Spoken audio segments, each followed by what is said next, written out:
Hello! Welcome to Vijayan world. Hello. Dubai set మీకు దండం పెడుతుందయ్యా. అదన్నమాట. నా స్టైల్ మటన్ కర్రీ ఎలా చేసుకోవాలో చూసేద్దామా? వచ్చేయండి.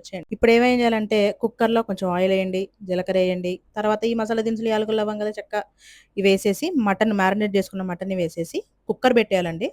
ముక్క మునిగేంత వరకు వాటర్ పోసేసుకొని, ముద్ర మటన్ అయితే ఒక 7, 8 విజిల్స్, లేత మటన్ అయితే ఒక 4-5 విజిల్స్ పెట్టేసుకోవాలి. ఈలోపు మనం ఉల్లిపాయలు, టమాటాలు, పచ్చిమిర్చి, అల్లం, వెల్లుల్లి పేస్ట్ కోసం రెడీ చేసేసుకుందాం. అయి రెడీ అయిపోయినాయనమాట.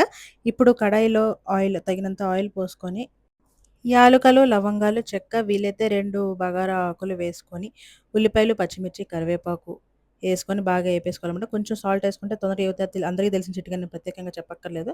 అదయిపోయిన తర్వాత కొంచెం పసుపు, కారం. ఇక్కడ ఏం చేయండంటే మీరు ఆయిల్‌లోనే మీరు ఫస్ట్ కారం వేసుకొని, ఆ తర్వాత ఇవన్నీ ఏసుకుంటే ఇంకా మంచి కలర్ వస్తదనమాట. అదిగోండి అల్లం వెల్లుల్లి పేస్ట్ చేసేసాను. అది కూడా ఏసేస్తున్నా. పచ్చివాసన పోయే వరకు ఏపేసుకొని, తర్వాత మనం కోసిపెట్టిన ఒక 2 టమాటాలున్నాయి కదా! యాక్చువల్‌గా నేను టమాటాలేయను. ఎందుకో ఈసారి టమాటాలేసాననమాట వెరైటీగా. ఆ 2 టమాటాలు కూడా మంచిగా అన్నీ మగ్గినంక కొంచెం ఆయిల్ చూడండి పైకొస్తుంది కదా! అక్కడ మన రెడీ అయిపోయిన ఉడికిన మటన్‌ని తీసుకొచ్చి అందులో ఏసేయాలనమాట. పాపం ఆ మటన్ ఏమేమి అరుసుకుంటుందో. అయ్యో! నన్ను కాపాడండయ్యా!